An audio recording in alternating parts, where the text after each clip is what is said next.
बिस्मिल्लाहिर्रहमानिर्रहीम, अस्सलाम वालेकुम। आप इजी वीज़ा यूट्यूब चैनल देख रहे हैं और हम बात कर रहे हैं यूरुग्वे वीज़ा की। यूरुग्वे कहाँ पर है? तो यूरुग्वे जो है वो साउथ अमेरिका के अंदर है। अगर आप अपना एक मैप के अंदर कॉन्टिनेंट देखते हैं तो टॉप के ऊपर आपको आपके जो लेफ्ट हैंड है ऊपर नॉर्थ अमेरिका मिलता है। नॉर्थ अमेरिका में टॉप के ऊपर कनाडा है, नीचे उसके यूएसए है और जब नीचे आ जाते हैं तो साउथ अमेरिकन कंट्रीज़ आ जाती हैं।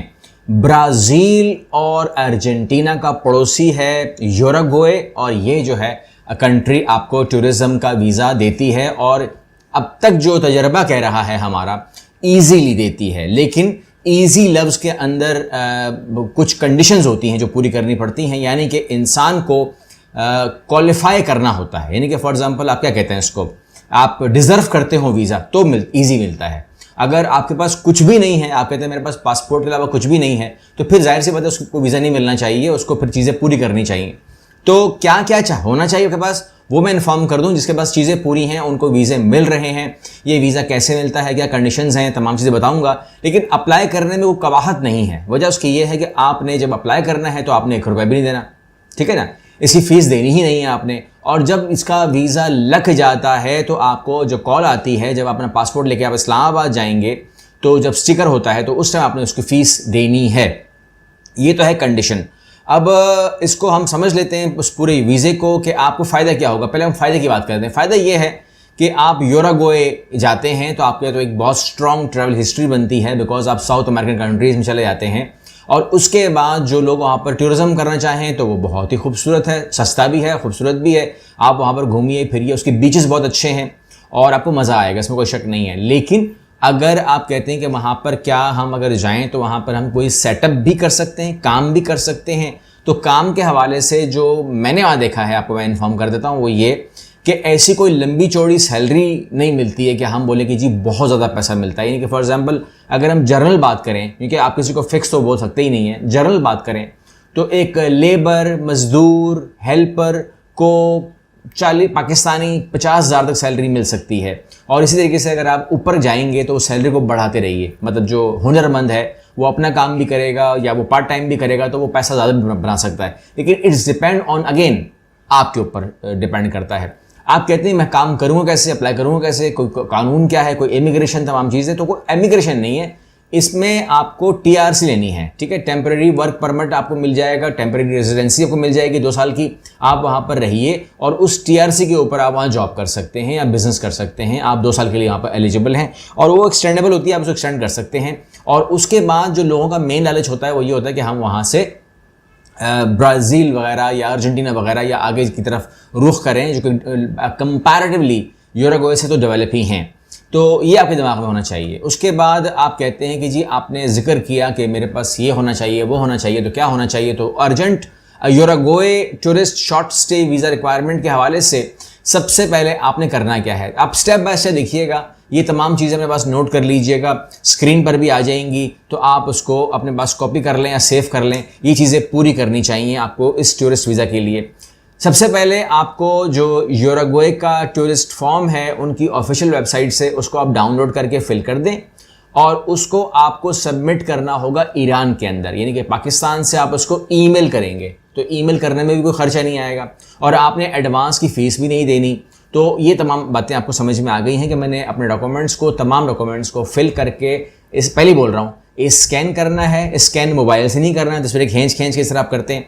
आपने इसको स्कैन करके फ़ाइल बनानी है, उस फाइल को आप जिप कर दें फॉर एग्जांपल और उसको आप कर दें ईमेल टू ईरान एम्बेसी। जब आप ईरान एम्बेसी में कर देते हैं, यूरुग्वे की ईरान एम्बेसी में कर देते हैं, तो जो वीज़ा रिसीव होता है वो आपको इस्लामाबाद कॉन्सुलेट से रिसीव होगा। ये आपके माइंड में होना चाहिए। जहाँ आप जाएंगे it will take around 3 hours, 3 घंटे 2 घंटे में बताया गया है कि वो वहाँ पर जो क्लाइंट जो जाते हैं रिसीव करने के लिए सर 2-3 घंटे में फ़ारिग कर देते हैं, स्टिकर लगा देते हैं और पैसे उसी टाइम वो चार्ज करते हैं।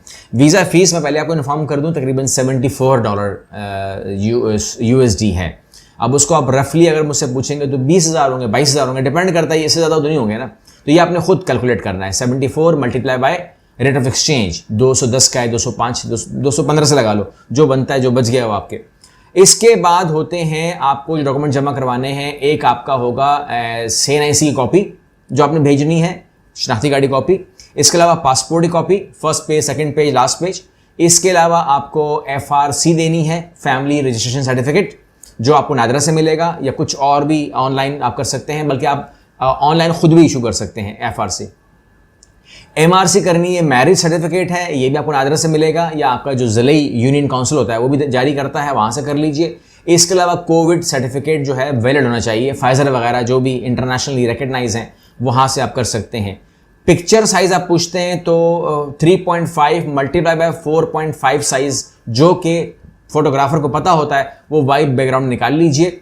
अगर आपके पास, यानी कि आपको अब आपने अपना स्ट्रेंथ भी शो करनी है, अगर आपके पास कोई प्रॉपर्टी है, कोई दुकान है, कोई प्लॉट है, कोई भी आप एसेट समझते हैं कि इसकी वैल्यू है, तो उसको आप, उसके पेपर भी आप भेज सकते हैं, बट दैट इज ऑप्शनल।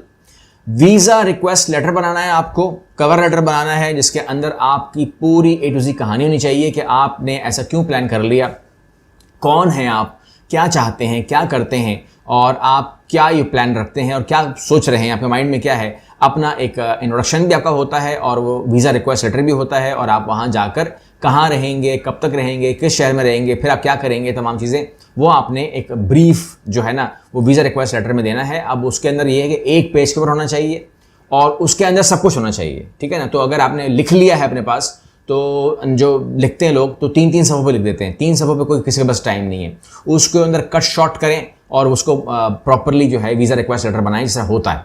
इसके बाद आपने जो है वो अपना, आप कह सकते हैं, कवर लेटर बनाना है, कवर लेटर बनाना है। इसके अलावा आपने अपना टूरिस्ट प्लान पूरा देना है उसके साथ, ठीक है ना। यानी कि लैंडिंग, यूरुग्वे में मैं लैंड करूँगा, फिर मैं कहाँ जाऊँगा, मैं किस होटल में मिलूँगा आपको, किस तारीख से किस तारीख तक मिलूँगा, इस दरमियान मैं कौन से एक्सकर्जन्स लूँगा, मैं कहाँ कहाँ जाऊँगा, उसके वाउचर्स मेरे पास हैं। उसके बाद मैं सिटी टूर लूँगा, मैं ये करूँगा, मैं वो करूँगा, फिर मैं इस शहर में आ जाऊँगा, फिर मैं इस शहर में आ जाऊँगा, और इस तारीख को मेरी वापसी है, ये मेरा टिकट है। तो ये तमाम चीज़ें हैं वो शो कर देंगे। इसको हम कहते हैं टूरिस्ट आइटनरी प्लान, ठीक है।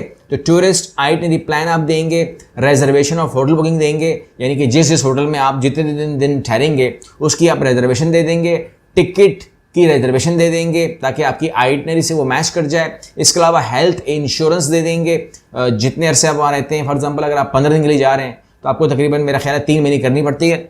इसके अलावा जो लास्ट 6 मंथ की बैंक स्टेटमेंट है वो आपको दिखानी पड़ेगी, और बैंक स्टेटमेंट के ऊपर मैं अलग से वीडियो कर चुका हूँ, क्योंकि ये तकरीबन 10 से 12 लाख की मांगते हैं, 8 लाख 9 लाख भी मान लेंगे। लेकिन अगर आप स्ट्रॉन्ग होंगे, अब स्ट्रॉन्ग क्या होता है, आपको अपनी जो सैलरी है ना वो शो करनी होती है। अगर आप वो हैं, सैलरीड पर्सन हैं, या आपकी अर्निंग क्या है, तो वो तकरीबन आप रफली मैं कह रहा हूँ कि 1 लाख के करीब आसपास। लोगों ने 80,000 में भी किया है, 60 में भी किया है, मगर उनकी अदरवाइज चीज़ें स्ट्रॉन्ग होती हैं। तो लिहाजा आपको शो करना होता है कि अगर आपके पास कुछ भी नहीं है तो कम से कम लाख के आसपास, 80,000 के आसपास जो है आपकी बैंक स्टेटमेंट शो कर रही है। वजह उसकी इतनी करेंसी स्ट्रॉन्ग नहीं है यूरुग्वे की, ये आपके दिमाग में होना चाहिए। इसलिए मैं कह रहा हूँ कि इतनी ज़्यादा अगर ना भी हो सैलरी, लेकिन अदरवाइज चीज़ें स्ट्रॉन्ग हो तो वो आपकी अच्छी होती हैं। जब बैंक स्टेटमेंट आप निकाल रहे हों, तो जब आप निकाल रहे हो तो एक एहतियात कीजिएगा, यानी कि ये ना हो कि आप पहले ही निकाल के बैठ जाएं। जब आपके डॉक्यूमेंट फाइनल हो जाएं और अब रवानगी हो तो उससे 1, 2 या 3 दिन पहले आप निकाल सकते हैं, मतलब उसी हफ्ते की होनी चाहिए। ये नहीं 20 दिन पहले की लगा दें आप, वो नहीं मानी जाएगी। जब आप बैंक से रिक्वेस्ट करते हैं कि मुझे बैंक स्टेटमेंट दे दें, तो काइंडली उसको उसी टाइम बोल दें मुझे बैंक अकाउंट मेंटेनेंस सर्टिफिकेट भी दे दें, वो आपको दे देगा। और ये तमाम चीज़ें जो है वो जमा करें, मैंने कहा स्कैन करें, PDF फाइल बनाएं, PDF में इसको जिप कर दें, जिप करके आप उसको ईमेल कर दें, और ये आपकी जो फाइल है जब चली जाएगी तो तकरीबन यू कैन से कि it will take around almost 2 months, ठीक है ना। इट विल टेक 2 मंथ्स के आप वहाँ पर जो है अपना काम कर सकते हैं। इसके अलावा अगर आप बिजनेस पर्सन हैं तो मैं बिजनेस पर्सन की डिटेल आपको दे देता हूँ। आपके पास NTN होना चाहिए, लास्ट 3 ईयर टैक्स रिटर्न होने चाहिए, और चैम्बर ऑफ कॉमर्स का सर्टिफिकेट होना चाहिए। If employed job person, salary person है तो original NOC letter from department होना चाहिए, यानी कि आपको छुट्टी मिल रही है और किसी को इतराज़ नहीं है। लास्ट 3 मंथ सैलरी स्लिप आपको देनी पड़ेगी। NTN जो पर्सनल नेम है ये जाहिर सी बात है कि ये ऑप्शनल है, और अगर आप स्टूडेंट हैं तो उसकी डिटेल भी आपके सामने आपको मिल रही होगी। आप सवालात इस पर करेंगे, मुझे मालूम है सवालात करेंगे, तो जो लोग व्हाट्सअप करते हैं उन लोगों को मैं रिक्वेस्ट करूँगा कि वो लोग थोड़ा पेशेंस रखें, क्योंकि जो लोड है डिपार्टमेंट के ऊपर वो बहुत ज़्यादा है। जवाबात सबको मिल रहे हैं, लेकिन चूंकि वो जो आज सवाल आ रहा है वो फिर आपको 2-3 दिन 4 दिन भी लग रहे हैं, क्योंकि इस टाइम लोड बहुत ज़्यादा है। जितना लोड होगा उतना जवाब लेट आएगा। लेकिन अगर आपको बहुत ज़्यादा वो हो कि आपने बस आपके पास सब कुछ पूरा है, आपने देख तो लिया स्क्रीन के ऊपर, नोट कर लिया है, अगर डॉक्यूमेंट आपके पास पूरे हैं and you are ready to apply, तो फिर व्हाट्सएप ना करें फिर, क्योंकि आपको जवाब 2-3-4 दिन में आएगा तो आप वो बोलेंगे जवाब तो आता नहीं है, व्हाट्सएप नंबर क्यों देते हैं आप लोग, तो फिर ये सवाल आ जाता है। तो वो इसीलिए लैंडलाइंस दिए गए हैं कि आप वीकेंड्स के अलावा, मतलब छुट्टी के अलावा, सैटरडे संडे के अलावा आप टेलीफोन कर सकते हैं 11 से 5 के बीच में, फ़ोन कीजिए, बोलेगी मेरे पास एवरीथिंग इज़ माई कंप्लीट, ठीक है ना, मुझे फाइल आप अगर आप मुझसे क्रिएट करवानी है तो आप मुझे ये तमाम डॉक्यूमेंट जो है आप मेरी फाइल वो कर दें, सबमिट करवाने के लिए हम आपसे काम कराना चाहते हैं, तो they will urgent reply you. जहाँ तक बात उसकी है डॉक्यूमेंटेशन क्या रिक्वायर है, वो सवाल आपको करना ही नहीं चाहिए, वो आपको स्क्रीन पर नज़र आ रहा है, यही है, स्क्रीनशॉट ले लीजिए, आपको मिल गया। ये डॉक्यूमेंट पूरे करने हैं और हमारा ऑफिस जो है वो आपकी फ़ाइल बना भी देगा और सबमिट भी कर देगा, और जब उसका जवाब आएगा तो फिर अपना पासपोर्ट लेके जो है आप मतलूबा डॉक्यूमेंट जो भी ईमेल में लिखा होगा वो ले जाके आप अपना वहाँ से कलेक्ट कर लीजिए। आपका ईमेल, आपका फ़ोन नंबर देंगे ताकि आपको ही जवाब आए, तो आप हमें क्या बताएंगे, आप चले जाएं पासपोर्ट लेके, फिर आप स्टिकर लगवा लें वहाँ पर, और $74 फीस जो है वो आपको देनी होगी, वो दिमाग में रखिएगा। तो ये तमाम चीज़ें जो है मैं समझता हूँ कि इंतहाई आसान है और आपके सामने है, इसमें कोई सवाल वैसे करने का तो नहीं है, लेकिन फिर भी अगर किसी को, मैं यही कह सकता हूँ, अगर किसी को यूरुग्वे की टूरिस्ट शॉर्ट वीज़ा का अप्लाई करना हो तो वो हमारे ऑफिस से भी करवा सकता है। नंबर्स आप मांगते हैं तो नंबर स्ट्रिप पे चल रहे होते हैं, आप स्क्रीन पे देख रहे हैं, साइट पर चल रहे होते हैं, ये भी है, ईमेल भी है, तमाम चीज़ें हैं, you can use that also. वरना डिस्क्रिप्शन बॉक्स के अंदर जाएंगे तो तमाम की तमाम डिटेल आपको मिल ही जाएगी, कंपनी नेम मिल जाएगा, नंबर्स मिल जाएंगे, तमाम चीज़ें मिल जाएंगी।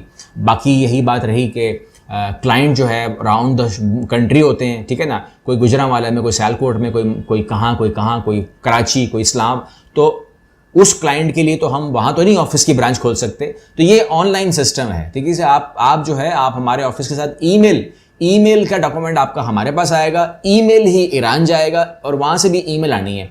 तो जो आपने जहमत करनी है ना जाने की, हमने ब्रांच नहीं खोलनी कहीं पर, आपने जहमत ये करनी कि आपको इस्लामाबाद से पासपोर्ट पिक करना है, बस ये दिमाग में आप रखें, ठीक है ना। और कोई हमारी ब्रांच सिर्फ और सिर्फ हमारा जो हेड ऑफिस है वो ऑपरेट होता है कराची से, इसके अलावा कोई ब्रांच हमारी नहीं है, कोई नुमाइंदा हमारे किसी मुल्क में नहीं है। बाकी आप जो है वो रब्ता कर सकते हैं, आपको जवाब दे दिया जाएगा। उस जवाब के बदले में हमने कहा कि ईमेल पे, व्हाट्सएप पे, टेलीफोन पे कॉरेस्पॉन्डेंस हमसे भी होगी और यूरुग्वे से भी होगी। अगली वीडियो मिलते हैं, अल्लाह हाफिज़।